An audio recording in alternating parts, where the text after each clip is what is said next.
play and the type of golf courses that we start to play in May, transitioning to courses more like we have here this week, bent or POA greens, and getting out of Bermuda, into some of the courses up around here. So yeah, I've had a pretty good record in May. I've won a few tournaments, and I was a pretty big fan of this date change, moving this tournament back to May.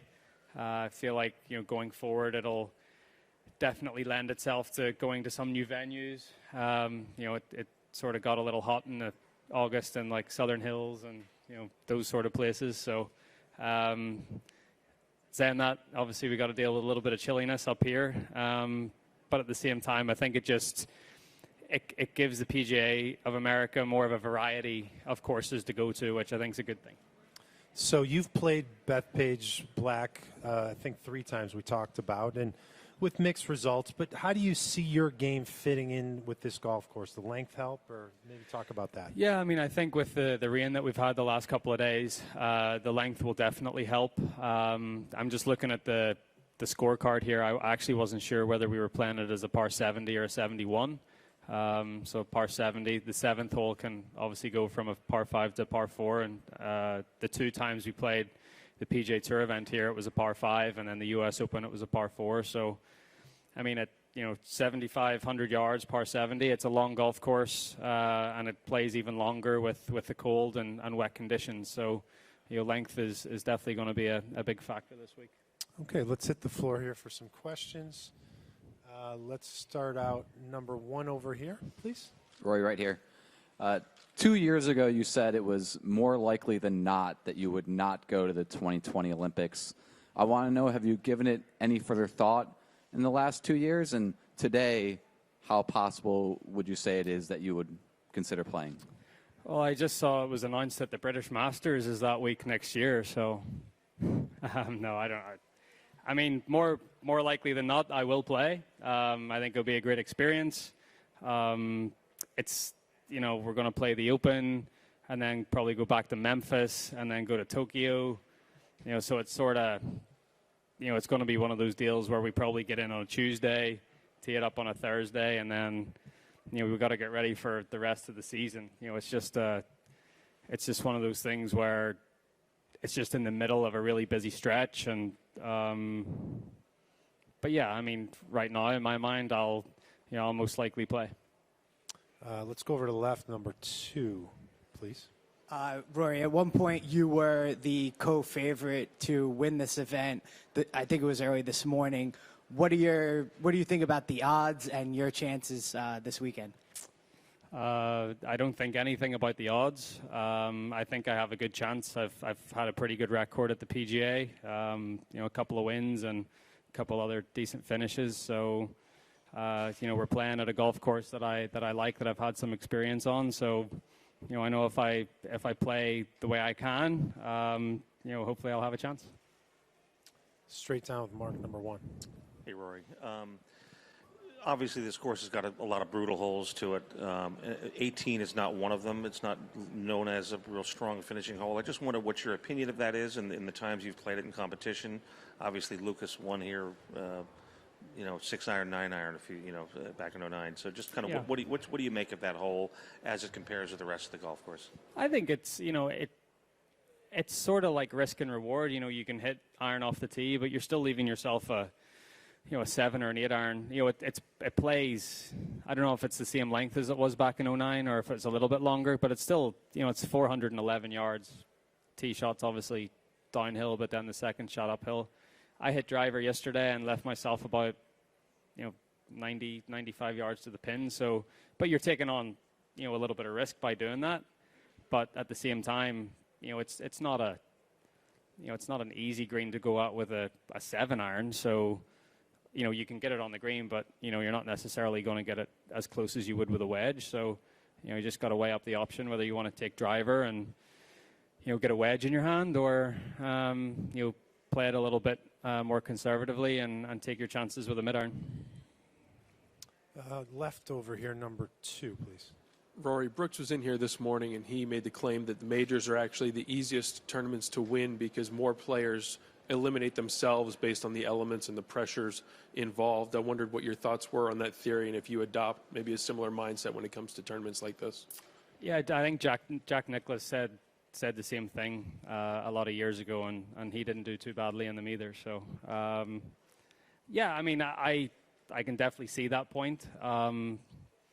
Honestly, I try to treat every tournament the same. You know, it's 72 holes. It's, 18 holes a day. It is no different than any other golf tournament we've played.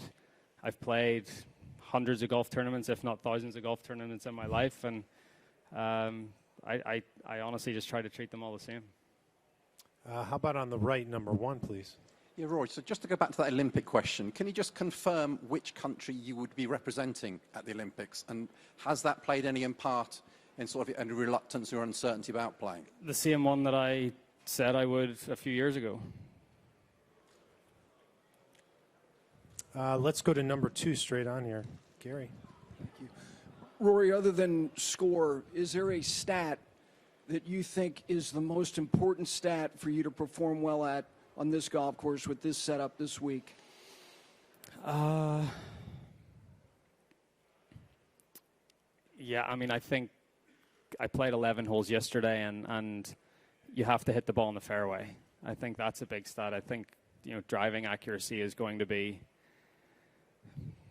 I mean, that obviously you still need to get it out there, but at the same time, you're going to give yourself a much better chance, playing from these fairways, because it is playing long. If you start to miss these fairways, you're not going to be able to get to the greens out of the rough with a 4 or 5 iron. So, I think fairways are very much a premium this week.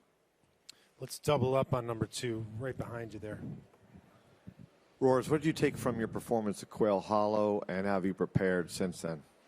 Yeah, I played okay at Quail Hollow. I was working through a couple of swing things, and then on the last day, I just made a couple of bad decisions. I sort of, mentally, the way I've approached that golf course is, you sort of play the first 6 holes even par, and then you've got holes from like 7 to 15 that you can take advantage of, and then 16, 17, 18 are tough holes. I think I put too much pressure on myself to take advantage of those sort of 7 through 15, and then on the last day, I didn't birdie the 7th hole, I didn't birdie the 8th hole, and then I just was pushing a little too hard, and then I made a couple of mental errors on 10 with those chip shots. So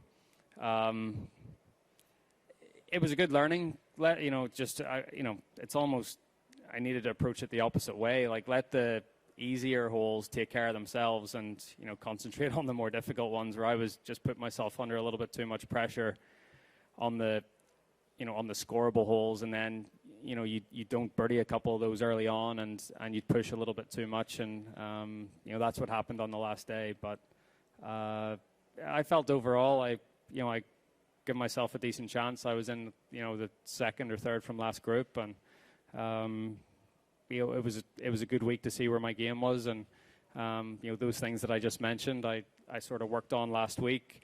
A lot of time around the short game area, making sure that I was making good decisions and picking the right shot to hit at the right time, and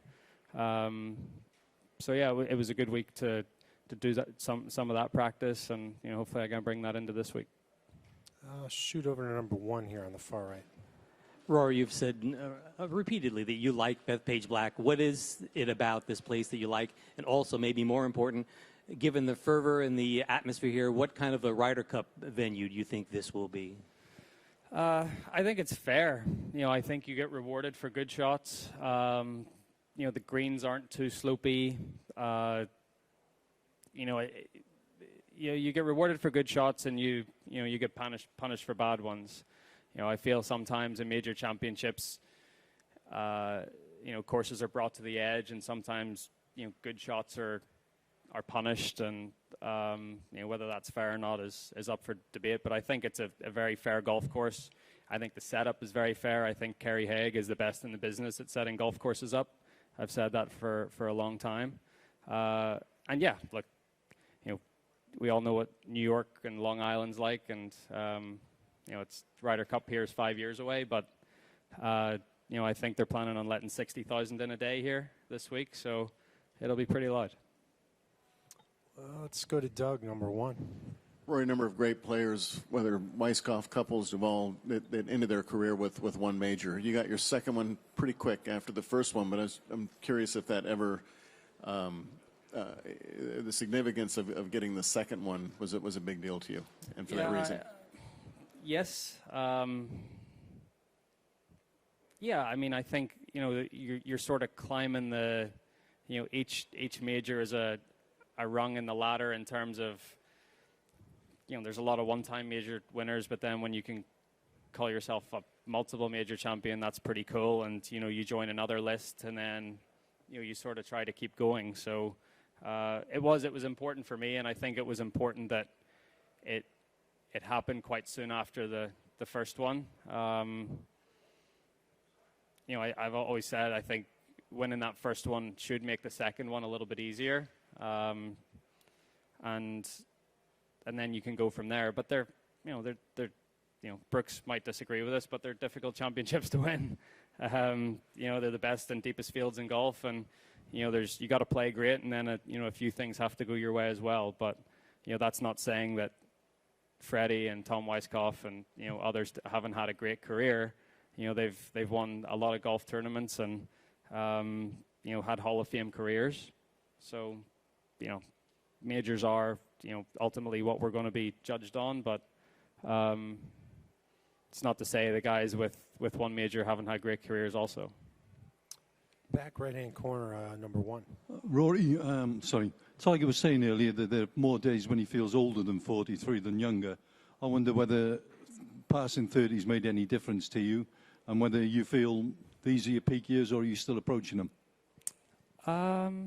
Yeah, I definitely don't feel 30. I mean, even just at the start of this press conference, this is my 11th PGA Championship. It's like, where did those go? So I don't know. I don't know what age I feel. My body's as good as it has been in a couple of years, which I'm really grateful for. Every week that I tee it up, I feel like I'm gaining more experience that I can put into the next tournament and the next tournament. So, I still believe my best days are ahead of me for sure. I think we had a question on the aisle here. Can someone get to...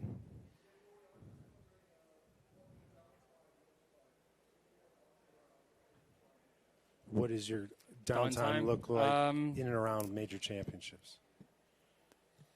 The same as it is any week. Try to get a good TV show to watch. I've got to catch up on the latest episode of Billions. I missed that on Sunday night. Try to go to the gym 3 or 4 times during that week. I was in the gym this morning. Apart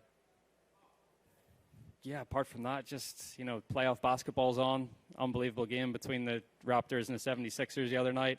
Looking forward to the 2 series that are coming up. Just anything to get my mind away from this. Let's go over to number 1 on the right. Yeah. Hi, Rory. I wonder, could you just talk about how you felt about playing for Ireland over the years, the pride you felt in your amateur career, and you've spoken in the past also about, from where you come from in Ireland, the difficulty of flags and what they represent, and how have you reconciled all that in your own head and come to the decision to go ahead and play in Japan if you qualify? I think, as a young boy, it was always my dream to play for Ireland. I wanted to play for Ireland. I was very proud to put on that shirt or that blazer. And it's the same as, like the rugby players, right? There's, the players that play for Ulster, but, they want to play for Ireland. It's seen as a, as a whole island sport, just like hockey is, just like, most of the sports are. So then obviously when you put the Olympics into the equation and then there's a choice to be made, it's you really have to start thinking, okay, well, what are your beliefs and your values and your, it makes you sort of have to delve a little bit deeper.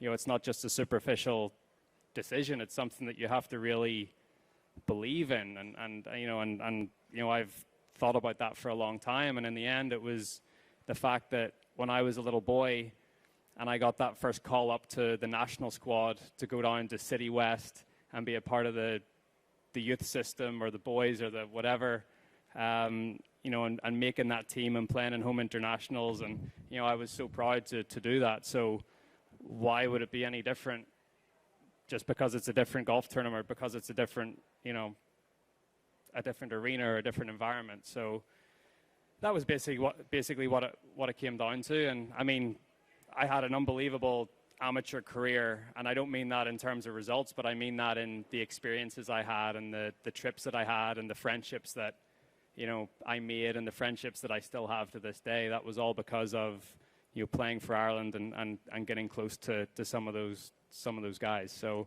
you know, I'm excited to be going to the Olympics. I'm excited to play for Ireland. I'm excited that Neil Manship, who was our national coach when I was an amateur, is going to lead the team. You know, I don't know who might be going on that team as well, whether it's Sheehan or Seamus or whoever. But yeah, I'm excited for it. It's going to be a great experience, and probably a little bit nostalgic because it'll bring me back to 15 years ago. Whenever I was doing that with the same people, with Neil, with Sheehan. So it's going to be cool. We'll wrap it up with this last question, number 1 on the right. Rory, I'm wondering, it seems like the public now kind of views Tiger a little bit differently than they did before. I think he seems much more open, smiles more, things like that.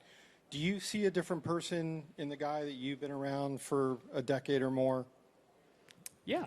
You know, I've said this a lot. I think this is his, you know, anything post these back surgeries is a bonus. You know, it's just, and, you know, it's I still don't think people understand what he did in April and coming back, and, you know, with everything that he's been through.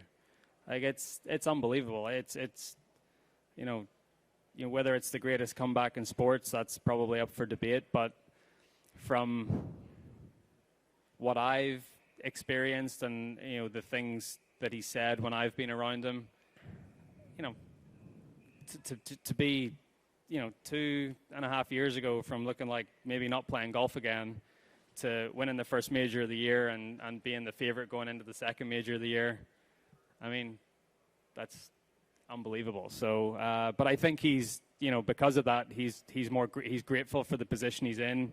I think he's grateful and thankful that his kids get to see, you know, a little bit of what he was before they were around, you know. So I think, you know, it is different. He's a different person. He's in a different space in his life,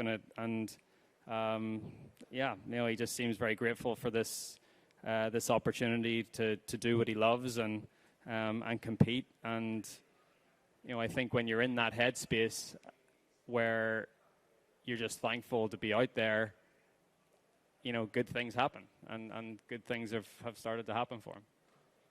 Okay, he's our 2012 and 14 PGA champion. Rory, thanks for your time. Have a great week. Thank you.